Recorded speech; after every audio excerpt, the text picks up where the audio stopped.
there, this is Melanie Sefcik from Homeschooling Teens for Success, and today I am going to be talking to those new to homeschooling this year, whether it be for COVID or just because your kids have reached the homeschool age and you wanted to do this. I know we're now in mid-September and you might feel overwhelmed, and I just want to say some things that I hope will help you in this journey. But before I get going, if you have not subscribed to my channel, it would be awesome if you would by hitting the subscribe button below, and that way and the bell icon, and that way you can be alerted for any new posts that I do, and I'm trying to post about once a week. And also, if you like this video, that's awesome too. So anyway, for those new to homeschooling, well, let me give you some background about me. I am starting my 15th year homeschooling. I have 4 children, 5 children. I'm homeschooling 4 of them. My oldest one that I've homeschooled is now in college, and then I have a high schooler and middle school twins. So that's where I'm at. And I would say my first tip for homeschooling would be to realize that everyone, as unique as we are, our homeschools are also that unique. You will never have the same, just like, really think about it. There is no school that's the same either. Like, I moved like 7 times growing up, and so I switched schools, especially elementary schools, because it was mostly in those years.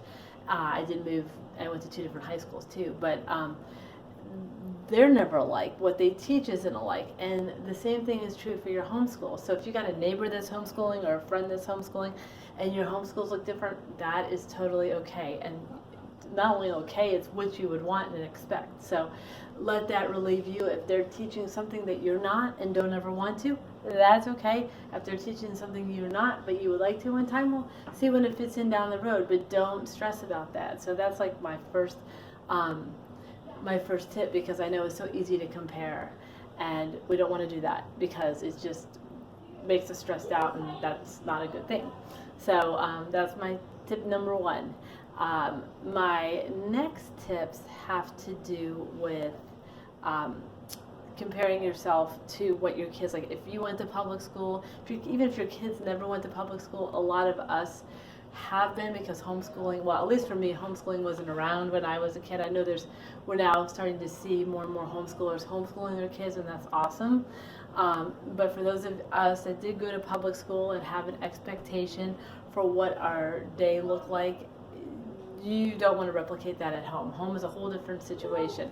Number 1, you're teaching 1 kid probably per grade level, unless you have twins like me, or you're teaching just 1 kid, period. And 1 kid's a whole lot different than 28 or 30 kids in a classroom. So your day's going to look different. Especially in the younger years, you're not going to spend 8 hours doing schoolwork. In the younger years, you might do a couple hours worth of actual school and then spend time reading, playing games, whatever.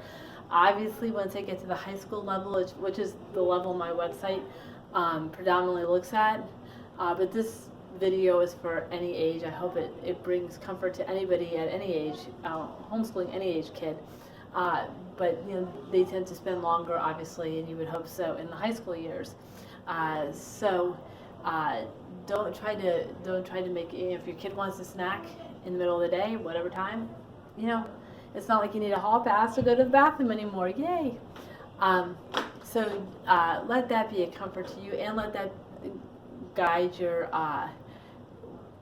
day, so you're not feeling, I got to do this, or my kids, their day does not look like the public school. And about public school or traditional school, depending on what they're coming from, maybe they're coming from a private school. Private schools still have to have, because they have more kids than 1 or 2, they still have to have a different order than what you need to have, because they're trying to keep, even if it's just 10 kids, they're trying to keep 10 kids. I mean, if you ever babysat 10 kids, that's like, you've got to have a schedule, you got to be more orderly, or things will get chaotic really quick on you. It's not so much so when you just have a few kids that you're homeschooling. So let that be a guide too. And if you go to I'm going to put a link below in the comments.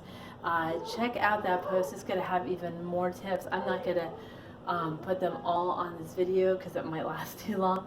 But if you check out that link below, you'll see more. But I have tips about scheduling and those kind of things to help you out.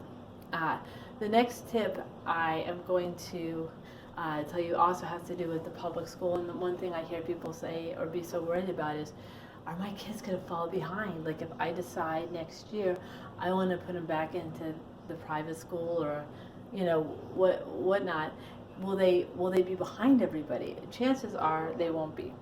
Especially this year with all the COVID stuff, schools are on a whole different paradigm that they've never dealt with. Yeah, they dealt with it in the spring and they weren't ready for it, and they had all summer and they got a little bit more ready for it, but they still have kids going to school 2 days a week and home 3 days a week, so it's almost like homeschool co-op in the public school right now.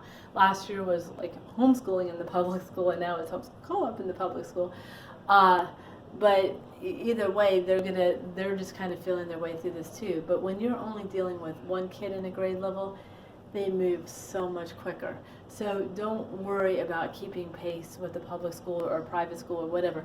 They sometimes they may feel like they're going slower than you think a school would go, and that's fine. That's the beauty of homeschooling.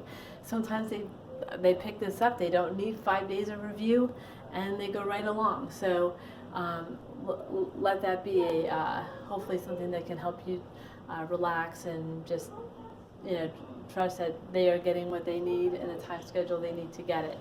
And math is probably one of those biggest areas where kids can slow down and speed up and slow down and speed up, and obviously because there are concepts that need to be mastered before you go on to new concepts. So there's that. I would say my biggest struggle in homeschooling was the house. So, because I didn't ever send my kids to a school, I went from little kids, and I had 4 and 5 years. And so, we were there, and then we went into school, so you wouldn't think I would have felt this way, but I did. I would look around, and it felt like my house looked like a hurricane hit it, and it would stress me out. And I'm sure anyone who's lived in their house with their whole family at home for the last 6 or 7 months understands this. That's very normal. I hear almost every homeschool mom I've ever known say that. That just being in a house where there's people always there is something to get used to, and it is. So we have a routine where we just make sure we pick up every night. So when I wake up, it's nice and fresh, and as we go through the day, it goes downhill, and then we pick up, and it's good. So that's kind of our routine. You'll find a routine that works for you, but expect that. Also expect hard days. I love homeschooling. I adore homeschooling. I've been doing it. It's been great. And I will say now, having 4 teenagers, it's pretty easy. My days are pretty easy. I'm able to do things like make videos, and so it's and my daughter helps me, and it's pretty cool, and it's a great learning experience for both of us. But there will be hard days. There'll be days where I don't feel like doing this. But the thing about homeschooling is that, let's say you have a day where it's just, let's say you've had a whole week of really bad, or a whole month of really bad weather, and then you have this gorgeous day, and you're like, I don't want to homeschool, it's so pretty. Don't do book homeschooling anyway. Get your kids and, go for a nature walk or do something. Learning happens, and that's the thing too. Learning doesn't just happen in a textbook. It happens in all of life, and there's other things you can do, and that's still learning. And so, embrace the freedom that we have here in homeschooling and go do it. It's great, and it's really my favorite part of homeschooling. I tend to be dot your I's, cross your T's kind of gal, but I've had to really force myself to say, okay, no, we can go outside and learn and do other things, and it's still school. So anyway, enjoy it. Enjoy the freedom. The last thing that I'm going to say, and again, I'll direct you to my article that has a lot more, but this is what I'm going to say to you. Relax, okay?